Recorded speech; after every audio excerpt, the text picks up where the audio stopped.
What is up, guys? Tyson Dela Cruz here. Thank you so much for rocking with me. CNN and leftist media are absolutely freaking out. They're freaking out because Kamala Harris is declining in the polls, absolutely getting demolished, and they don't know what to do.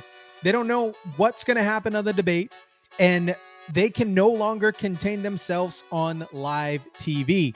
Shout out to everybody watching. Drop your comments down below. Oh, and if you haven't checked out the merch store yet, there is a link for it in the description below. The Kamala Harris tee is rocking. Thank you guys so much for picking up some tees. There is a 17% discount on your purchase just for the YouTube crew. So shout out to everybody that picked up a tee. Really, really appreciate it. Let's jump into the first video. But let's take Pennsylvania out of Kamala Harris's column and put him in a Donald Trump's column. Again, with the betting favorites, with Trump taking Pennsylvania. What happens when we turn Pennsylvania red? Well, take a look here. Donald Trump wins in the Electoral College, 287 electoral votes to Kamala Harris's 251 electoral votes. So that is why I say it is pivotal. Yeah. It is so important. It's worth adding letters. It's worth adding letters. I can't even get it out. The bottom line is it is so important. This state is very, very important. You important data people like to call it a tipping point state. It looks like Pennsylvania could be the tipping point state, which means the one state that will decide the election. Now, if it is in fact the tipping point state, is there any elected official in Pennsylvania who may have been on a ticket that might have made a difference? Well, this was the great question when Kamala Harris was making her VP selection. Who should she select? And of course, folks like myself thought that she should take Josh Shapiro, of course, as the governor of the great Commonwealth of Pennsylvania. Why? Because his approval rating is 59%. I agree with that. I think the only reason why they didn't pick him is because he was a Jew. But they could have easily combated that. And I think that picking Josh Shapiro would have been a better choice than Tim Walz. Kamala Harris being a colored female and Josh Shapiro being a more masculine of a man than Tim Walz is. Now, basically what you have on the Harris and Walz ticket are two feminine people running on the same ticket. And the bottom line is, if Kamala Harris loses in the state of Pennsylvania, and that is the tipping point state, as Mr. Berman put it, the state that put Donald Trump over the top in the Electoral College, there are going to be some real questions as to whether Kamala Harris should have chosen Josh Shapiro, given how popular he is in the Commonwealth of Pennsylvania. Could she have been a winner if she had chosen him instead of Tim Walz? Now we're going to get into the 2024 election model that finds Donald Trump sweeping 6 of the 7 major battleground states. The Electoral College has Trump winning at 297, Harris at 191, a toss-up at 50. Trump is leading battleground states from Michigan, Pennsylvania, Nevada, Wisconsin, Georgia, Arizona, and North Carolina. Here is some more big news coming directly out of the New York Times. Shout out to Breaking Point for dropping this as well. Let's go ahead and get to the polls. This was big news from the New York Times. Put this up on the screen. This is considered like an A-plus pollster. When this poll comes out, Washington really reacts. And boy, did they react to this one, understandably so, because it showed significant backsliding for Kamala Harris. She is now losing to Donald Trump by a single point, 47 to 48. That is within the margin of error of 3 percentage points, but obviously not the kind of numbers that Democrats want to see right now. Their commentary here, they say Mr. Trump may have had a rough month following President Biden's departure and amid the burst of excitement that Ms. Harris brought Democrats, but the polls suggest his support remains remarkably resilient. Let's put the next piece up on the screen. This is what we alluded to like 85 times in the last segment, which is they asked this question, very good question to ask. Do you feel like you still need to learn more about Kamala Harris, or do you pretty much already know what you need to know?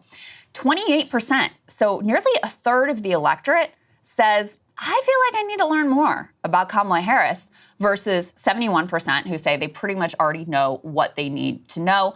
The numbers were much lower for Trump in terms of like feeling like they needed to learn more. And if you look at these crosstabs, which let me just keep it up on the screen here for a moment, just caution you with the crosstabs because it's a smaller sample. It's a much broader margin of error. So you always take these with even more grains of salt than the overall poll numbers.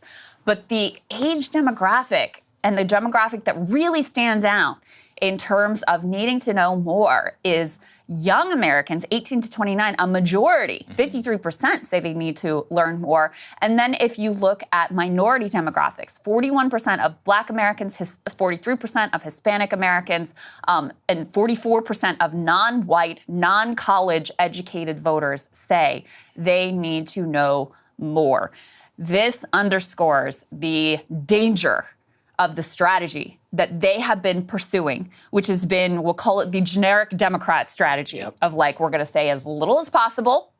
They just put the issues page up on their website under pressure. She did give, a speech about some of the things she wanted to do, but she has been very cautious in terms of, putting herself out in front of the media. They haven't been leaning in hard to specifics in terms of an agenda. And so you end up in this situation where instead of being Barack Obama, where everybody projects on you whatever they want to see, instead they're looking at her and going, I don't really know who you are, what you want to do. So, this is the risk of the strategy she's pursuing. And the last number I'll note here, and then Sagar, get your take. About 2/3 of those who want to know more said they were eager to learn about her policies. So as we can clearly see, based on bias and non-biased polls, Donald Trump is winning. Scott Jennings has been knocking it out the park on CNN. And here's what he had to say about Harris and her flip-flopping and what the plan is. Like, what is her plan to sway some of these voters for the debate? And I would just advise him to answer all questions going back to one core issue. If you want change, I am the change. If you want change on the economy, I am the change. If you want change on the border, I am the change. And she's out here changing. The only change she is changing all of her positions in a craven effort to try to make you think she's not some kind of radical liberal. So I wouldn't take the bait from a question. I wouldn't take the bait from her. I would just bring it all back to one core issue. This is how he wins.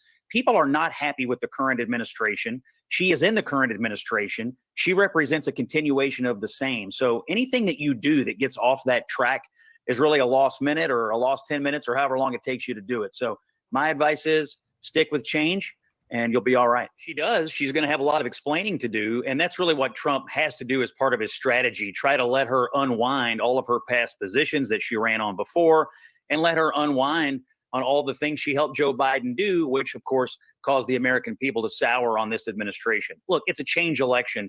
And so if you're Trump and you're looking at some of the recent polling, like in the New York Times, you're already seen as the change agent. The goal of this debate is for people to turn off the TV and say, yep, I want change, and Trump represents that change that I need on the economy, on immigration, or whatever your most important issue is. Those will be the top two that he should be focused on. So it's really staying focused on that core mission. She's more of the same, I'm change, and however he gets from A to B, that's the strategy he needs to go for. Coincidentally enough, just a day before the debate, Kamala Harris has something on her website, guys, and you wouldn't believe it. You would not believe it. Guess what it is? It's policies. She must have had people up all night redrafting the website and adding these features onto the website to show what her policies are prior to the debate. And she talks about Project 2024 in this, or Project 2025 in this. And she has policies listed now on her website, which, it might be a little too late. President Trump is well prepared for the debate tomorrow night. That is right. He doesn't need traditional debate prep. He's proven to be one of the most effective debaters in modern political history. Just look at how he knocked off Joe Biden out of the race and the CNN debate stage. He is very well read on Kamala Harris's record. Again, not just her failures of the past 4 years, her botched Afghanistan withdrawal, her disastrous time as border czar, her radical economic policies that have created suffering across this country, but he also is well read on her time as DA, as as her time as AG. Kamala Harris refused to prosecute violent murderers during her time as Attorney General. As a district attorney, she refused to deport illegal immigrants from the state of California. And for every new solution that Kamala Harris will propose on that debate stage tomorrow night, President Trump will ask her the question of why don't you go do it right now? Kamala is trying to run as the change candidate, the candidate of the future. She is neither of those things. She is the incumbent vice president. She has been an epic failure. She has been a co-partner in Joe Biden's disastrous policies, and she's been running from the media now for 50 days, refusing to answer questions. Well, President Trump will be the first to ask her those tough questions on the debate stage tomorrow night. I absolutely 100% agree. Kamala Harris is running, like saying things like, oh, we need to be the change maker. We need to, push a new way forward. Yet you have been in office for the past 3.5 years and haven't done really much of anything. And you're basically running against your failed previous policies. This is what Ted Cruz had to say about Kamala Harris. What Kamala Harris is trying to do here is really bizarre, which is she's trying to run as the change candidate. She's trying to treat Donald J. Trump like he is the incumbent president. And that's utterly disconnected from reality. She is the current administration. And normally the way VPs run is they say, hey, we did a great job. The president did a great job. Let's continue the successes of the administration I was the VP in. Well, the problem is Biden and Harris, their policy record is a complete train wreck. And so you look at her convention speech, you look at that interview, the entire time she's saying, well, I would do this to secure the border. It's like, well, if you would do that, why don't you do that? You're in charge right now today. And so everything she's saying she would do, the way I would put it is actions speak louder than words. We know what she'll do on the border because she's been border czar for 4 years, and we've had 11.5 million people invade this country because she refuses to enforce the law. We know what she'll do on energy because she and Joe Biden have been in charge for 4 years, and they've waged a war on energy that has driven the cost of gasoline and everything else through the roof. And so I hope tomorrow night in the debate that Trump really prosecutes her record versus his record, because on almost every measure, the lives of the American people were much better when Trump was president. We had a Republican Senate and a Republican House than they are now under the Biden-Harris record. So as we can see on biased polls and non-biased polls, Donald Trump is winning, and the general public favors Donald Trump over Kamala Harris simply because of policies and overall feel as a particular candidate. What do you guys think about this? Drop your comments down below, smash the like button, share, subscribe, and as always, I'll catch you on the next one.